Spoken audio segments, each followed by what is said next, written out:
மட்டக்களப்பில் நெல்லிக்காடு என்று சொல்லப்படுற இடத்துல ஒரு வயல்வெளியில் இருந்த கிணத்துல ஒரு பெண் உயிரோடு மீட்கப்பட்டதும் இன்னும் ஒரு பெண்ணினுடைய சடலம் மீட்கப்பட்டதும் நாங்கள் எல்லாருமே கேள்விப்பட்ட ஒரு அதிர்ச்சியான செய்தி. இதுக்கு பின்னால் ஒரு கும்பல் இருக்குன்னு சொல்லி போலீஸார் அந்த கும்பலை வலை வீசி தேடி வருகின்றார்கள். இப்போ பார்த்தீங்கன்னு சொன்னால் அந்த கும்பலில் ஒரு பெண் ஒருவரும் இருக்கிறார். அந்த பெண்ணினுடைய உதவியோடு தான் இந்த சம்பவங்கள் எல்லாம் நடக்குதுன்னு சொல்லி ஒரு மர்ம பெண் ஒருவரையும் போலீசார் தேடி வருகின்றார்கள். இது சம்பந்தமாக சிசிடிவி காட்சிகளும் வெளியிடப்பட்டிருக்கின்றன. எனவே இது குறித்து விரிவாக விளக்கமாக இந்த காணொலியில் பார்க்க போகின்றோம். இந்த அதிர்ச்சியான செய்தி ஒரு பக்கம் இருக்குன்னு சொன்னால், இங்கால எரிபொருட்களினுடைய விலைகள் அதிகரித்து அடுத்த அதிர்ச்சியை உருவாகி இருக்கிறது. எனவே முதல்ல எரிபொருட்களுக்கான விலைகள் அதிகரிச்சிருக்கிறது. அதை பற்றி பார்த்துட்டு பிறகு அந்த மர்ம பெண்ணை பற்றிய தகவல்களை பார்க்கலாம். சனிக்கிழமை நள்ளிரவிலிருந்து இந்த எரிபொருள் அதிகரிப்பு நடைமுறைக்கு வந்திருக்கிறது. 92 ஒக்டேன் பெட்ரோலினுடைய விலை பார்த்தீங்கன்னு சொன்னால் நேற்று வரைக்கும் 317 ரூபா. அதனுடைய புதிய விலை 81 ரூபாவால் அதிகரித்து இப்போ 398 ரூபாவாக அதிகரிச்சிருக்கிறது. 95 ஒக்டேன் பெட்ரோலினுடைய விலை பார்த்தீங்கன்னு சொன்னால் நேற்று வரைக்கும் 365 ரூபா. அது 90 ரூபாவால் அதிகரித்து புதிய விலை 455 ரூபா. ஓட்டோ டீசலினுடைய விலை 303 ரூபாவாக இருந்தது. 79 ரூபாவால் அதிகரித்து 382 ரூபாவாக இப்பொழுது புதிய விலை நிர்ணயிக்கப்பட்டிருக்கிறது. சூப்பர் டீசலினுடைய விலை பார்த்தீங்கன்னு சொன்னால் 352 ரூபாவாக இருந்தது. 90 ரூபா அதிகரித்து 443 ரூபாவாக புதிய விலை நிர்ணயிக்கப்பட்டிருக்கிறது. மண்ணெண்ணெயினுடைய பழைய விலை 195 ரூபா 60 ரூபாவால் அதிகரிக்கப்பட்டு 255 ரூபா புதிய விலை. யோசிச்சு பார்த்தோம்னு சொன்னால், வழக்கமாக ஒவ்வொரு மாதமும் அந்த மாத கடைசியில் எரிபொருட்களுக்கான விலைகள் கூட்டப்படும் அல்லது குறைக்கப்படும், அட்ஜஸ்ட் பண்ணப்படும். அடுத்த மாதத்தில் எது நடைமுறைக்கு வரட்டும் என்று சொல்லி அட்ஜஸ்ட் பண்ணுறது. அது எப்போவுமே பார்த்தீங்கன்னு சொன்னால் 10 ரூபா 3 ரூபா 4 ரூபா இப்படித்தான் இருக்கும். ஒன்றில் கூடும் அல்லது குறையும். இதுதான் சாதாரண நடைமுறை. ஆனால் இப்போ சர்வதேச ரீதியாக என்ன நடக்குது, உலகத்தில் என்ன நடக்குன்றது எங்கள் எல்லாருக்குமே தெரியும். அதனால் 80 ரூபா 90 ரூபா 79 ரூபா என்று சொல்லி பெற்றுமளவில் விலைகள் அதிகரிக்கப்பட்டிருக்கின்றன. எனவே இந்த விலை அதிகரிப்பு அதைத்தான் காட்டுது. இலங்கையில் எரிபொருட்களுக்கான தட்டுப்பாடு ஆக ஓவராக வந்துடக்கூடாது, அது ஒரு கட்டுப்பாட்டுகளை வச்சுக்கொள்ளணும், எரிபொருட்களுக்கான பாவனை மட்டுப்படுத்தணும் என்றதுக்காகத்தான் இவ்வளவு பெருந்தொகையில் விலைகள் அதிகரிக்கப்பட்டிருக்கின்றன. எனவே சனிக்கிழமை நள்ளிரவு 12 மணியிலிருந்து இது நடைமுறைக்கு வந்திருக்கிறது. எனவே இந்த அதிகரிப்பு ஒரு பக்கம் இருக்க, இன்னும் ஒரு அதிகரிப்பும் வந்திருக்குது. அது ஓரளவு ஆறுதல் என்று சொல்லலாம். அதாவது இந்த QR கோட்டுக்கு ஒரு கிழமைக்கு இவ்வளவுதான் என்று சொல்லி ஒரு வரமுறை இருக்குதானே, அது காணாது, ஆக குறைவாக இருக்கு என்று சொல்லி பொதுமக்களால் முறைப்பாடு சொல்லப்பட்டது. இப்போ அரசாங்கம் அதையும் அதிகரித்திருக்கிறது. அதுவும் நள்ளிரவு 12 மணியிலிருந்து நடைமுறைக்கு வந்திருக்கிறது. இப்போ பார்த்தீங்கன்னு சொன்னால், QR கோட்டுக்கு ஒரு கிழமைக்கு கார் வச்சிருந்தீங்கன்னு சொன்னால், காருக்கு 25 லிட்டர் பெட்ரோல் இனி நீங்கள் அடிக்கலாம். பெட்ரோலோ டீசலோ 25 லிட்டர் அடிக்க முடியும். ஓட்டோக்கான எரிபொருள் 20 லிட்டர். அதே போல் வேனுக்கு 50 லிட்டர், லொரிக்கு 200 லிட்டர். லொரிக்கான கோட்டேஷன் மாறையில், அது முதலும் 200 லிட்டர் தான், இப்போவும் 200 லிட்டர் தான். அதே போல் மோட்டார் சைக்கிள் இருக்கு தானே, முதல் 5 லிட்டராக இருந்தது, இனி இந்தியாவிலிருந்து 8 லிட்டர். ஓகே. அதே போல் பஸ் 100 லிட்டர். பஸ்ஸுக்கு தான் உண்மையில் தேவை. ஏன்னு சொன்னால், நிறைய பேருந்து சேவைகள் முடங்கும் அபாயம் இருப்பதாக சொல்லப்பட்டது. எனவே 100 லிட்டர் காணுமோ தெரியல, ஒரு கிழமைக்கு இருந்தாலும் 100 லிட்டராக அதிகரிக்கப்பட்டிருக்கிறது.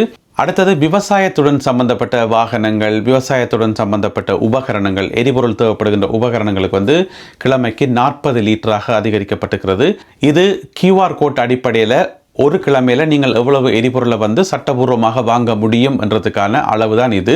இதை தாண்டி நீங்கள் கூடுதலாக எரிபொருளை வாங்கினாலோ அதை சேமித்து வச்சாலோ இப்போ நிறைய இடங்களில் கைதுகள் நடக்குது, நிறைய நடவடிக்கைகள் எடுக்குது. அதை பற்றின இன்னும் ஒரு செய்தி ஒன்று இருக்குது, அதை நான் பிறகு சொல்கிறேன். எனவே அது சட்ட நடவடிக்கைக்கு உட்பட்டது. எனவே இந்த அளவை விட யாரும் எரிபொருட்களை வாங்கவோ சேமிக்கவோ வேண்டாம் என அரசாங்கம் மீண்டும் ஒரு தடவை கேட்டுக்கொண்டுள்ளது. அடுத்தது மட்டக்களப்பு மர்ம பெண் பற்றிய செய்தி. ஒரு பக்கம் பார்த்தீங்கன்னு சொன்னால், மட்டக்களப்பில் பெண்களை கடத்தி கொண்டு போயிட்டு கொலை செய்தும் உயிரோடையும் தூக்கி கிணத்துக்குள்ளே போடுறதும் அவர்களுடைய களத்தில் இருக்கிற நகைகளை அறுக்கிறதும் என்று சொல்லி அங்கால ஒரு பக்கம் பிரச்சனை. இங்கால யாழ்ப்பாணத்தில் பார்த்தீங்கன்னு சொன்னால், மருமகனே மாமியாரை கொலை செய்து கொண்ட பத்தை குளறீரம் என்று சொல்லி எங்களுடைய சமுதாயத்தில் என்னதான் நடக்குதுன்னு சொல்லி புரிஞ்சு கொள்ளவே முடியலை. எனவே இப்போ மட்டக்களப்பில் என்ன நடக்குன்னு சொன்னால், அந்த ஒரு கிணறு இருக்குத்தானே, அதாவது நெல்லிக்காடு என்று சொல்லப்படுற இடத்துல ஒரு வயல்வெளியில் ஒரு மர்ம கிணறு, அப்படித்தான் அதை சொல்லணும், மர்ம கிணறு. அதுக்குள்ளே தான் கொண்ட பெண்கள் வந்து வீசப்படுகின்றார்கள். இப்போ வந்து ஒரு பெண் வந்து உயிரோடு மீட்கப்பட்டவா, இன்னொரு பெண்ணினுடைய சடலம் வந்து மீட்கப்பட்டிருக்கிறது சடலமாக. அந்த சடலம் யாருடைய சடலம் என்று சொல்லி ஆய்வுகள் செய்யப்படுது. இது இவருடையதாக இருக்கலாம் என்று சொல்லி ஒரு சில ஊகங்கள் சொல்லப்படுது. இருந்தாலும் அந்த ஃபோரன்சிக் ரிப்போர்ட் வந்து இன்னும் விரையல. எனவே அதுக்கு பிறகு தான் தெரியும் இது இன்னாருடைய சடலம் என்று சொல்லி. இதுக்குள்ள வந்து இதுக்கு பின்னால் ஒரு டீம் ஒன்று இருக்குத்தானே, ஒரு குழுவாகத்தான் சேர்ந்து செயல்படுகின்றார்கள். அந்த டீமை தீவிரமாக போலீசார் வலை வீசி தேடி வருகின்றார்கள். அந்த டீமில் வந்து ஒரு பெண் இருக்கலாம் என்று சொல்லி சொல்லப்படுது.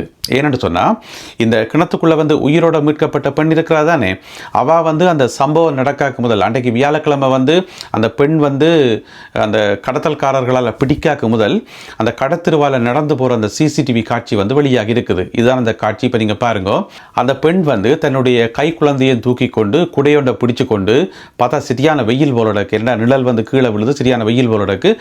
அந்த வெயிலுக்களால் வந்து குடையையும் பிடிச்சு கொண்டு போகிறா.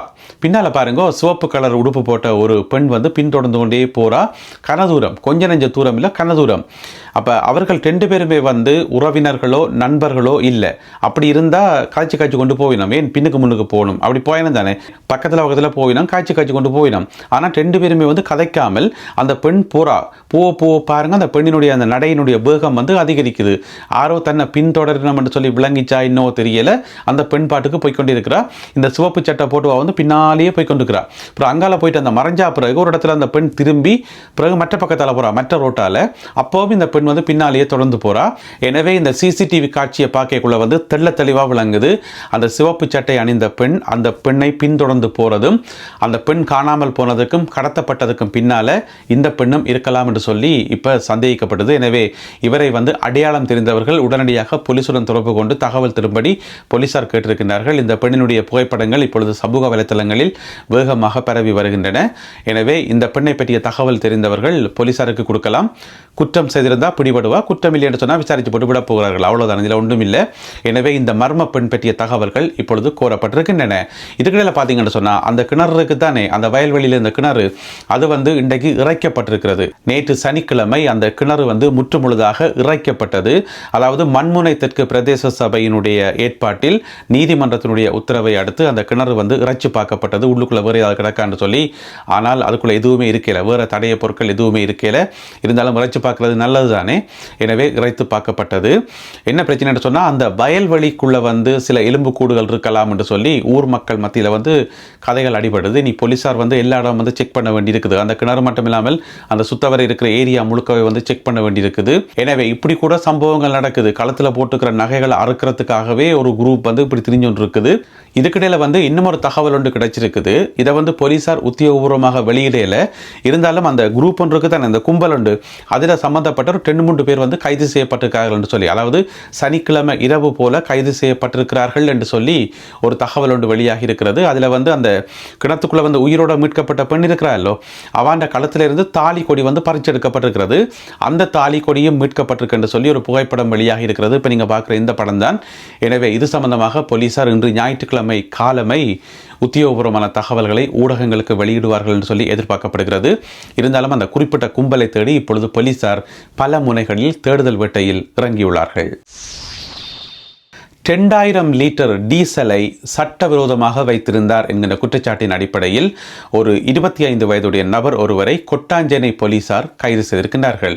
இவர் என்ன செய்கிறார்னு சொன்னால், 2000 லிட்டர் டீசலை வந்து பதுக்கி வைக்காமல் அதை வந்து பெரலுக்குள்ளெல்லாம் போட்டு நிரப்பி 10 பெரலுக்கு நிரப்பினவராம். அதாவது ஒரு பெரலில் வந்து 200 லிட்டர் படி 10 பெரல் எல்லாம் போட்டு நிரப்பி போட்டு ஒரு வாகனத்தில் தூக்கி ஏற்றி வச்சு கொண்டு எங்கேயோ கொண்டு போயிருக்கிறார். விற்கிறதுக்காக கொண்டு போயிருப்ப கூட போலீஸ் மறைச்சு ஆதாரம் கேட்டிருக்குது. 2000 லிட்டர் டீசலுக்கும் ஆதாரத்தை காட்ட சொல்லி ஒரு ஆதாரமும் இல்லை. அதனால உடனடியாக கைது செய்யப்பட்டு அவர் வந்து இப்பொழுது விளக்கமறியலில் வைக்கப்பட்டிருக்கிறார். மிக விரைவில் நீதிமன்றத்தில் முற்படுத்தப்படுவார் என்று சொல்லி அவரிடமிருந்து அந்த 2000 லிட்டர் டீசலை வந்து போலீசார் கைப்பற்றி எடுத்திருக்கிறார்கள். இனி நீதிமன்றத்தில் முற்படுத்தப்பட்டு அவருக்கான தண்டனை வழங்கப்படும். பெரும்பாலும் கடூழிய சிறை தண்டனை வழங்கப்படலாம் என்று சொல்லி எதிர்பார்க்கப்படுது. ஏனென்று சொன்னால் இப்போ இப்படியான குற்றங்களுக்கு வந்து அந்த தண்டனை தான் வழங்கப்பட்டு கொண்டிருக்கிறது.